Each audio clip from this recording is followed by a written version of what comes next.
We pay our respects to and acknowledge all Indigenous peoples of this earth, past, present and future. We pay our respects and acknowledge First Nations people throughout this land known as Australia.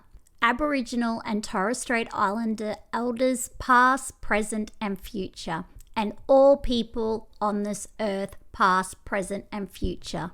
That all this wisdom is there for all of us. And so I said to Uncle Paul one day, do you mind if I write a book where I can share your beautiful wisdom with the world? Because the world needs to listen to it.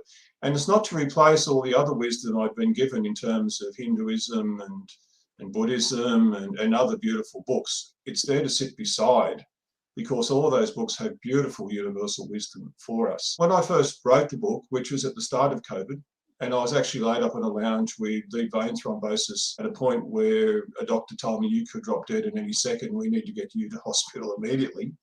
But I used that time of being incapacitated to write this book. And it had me reflecting on how lucky I was that I could share this wisdom. And when I wrote it, initially it was to provide individuals with insight on how they can live a life of improved contentment and well-being, particularly in Australia, so that non-Aboriginal people could feel that they were part of this country.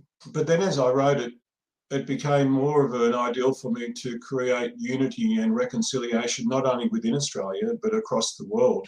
And talking to Uncle Paul about it and your feelings of connection with country, he explained it to me this way, and I will say to people, this is just my views and Uncle Paul's views based on what we've been given by old people, and we respect other people's views. There's no one right view. But it's a beautiful way to think. And he said, well, we've been on this country for a long time, and we know this country and we love this country. And the way the old people explain it is, the earth is our mother, and without our mother, we would perish. There'd be no life without a mother. And they say, if I give to my mother, if I love my mother, if I learn about my mother, if I care for my mother, if I dance for my mother, if I sing for my mother, then she will always give me what I need. And that's what Mother Earth does. She always gives us what we need. Just like an unborn baby inside a mother's tummy doesn't have to worry about anything.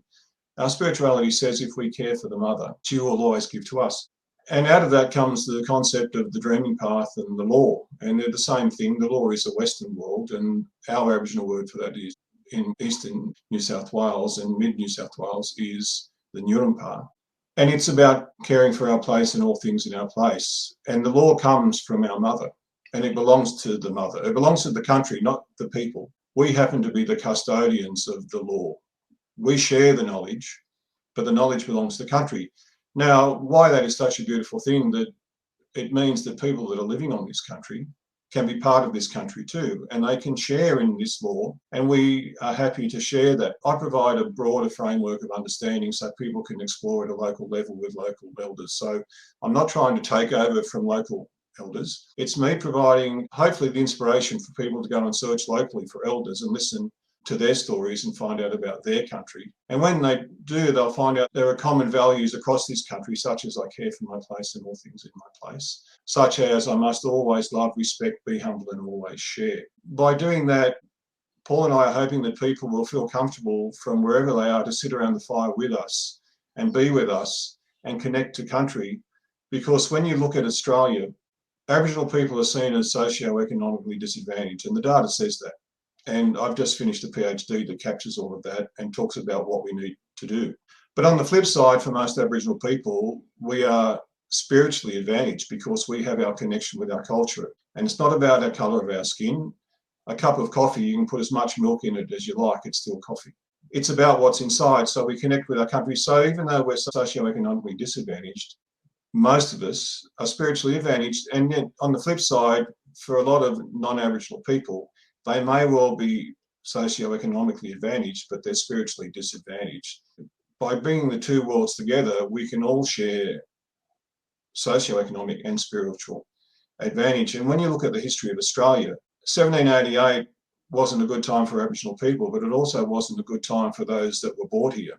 A lot of those people were enslaved, and they were surrounded by trauma that passed on as well. And so a lot of Australia is founded on trauma, black and white. And also we have thankfully, a lot of people coming into this country from other places in the world now. And it's just wonderful. And I find that they make particularly good audiences in terms of listening to culture because they are actively interested. But also they bring a lot of trauma for where they've come because they've come hoping for a better place. So this is a wonderful opportunity through the understanding that culture provides through the Dreaming Path book that we've written and other books, and also sitting down with elders. It's a wonderful opportunity for all of us to have an identity where we do connect with this land and where Aboriginal law and culture can be respected and understood and acknowledged in the appropriate place it should be, which is the world's oldest living culture.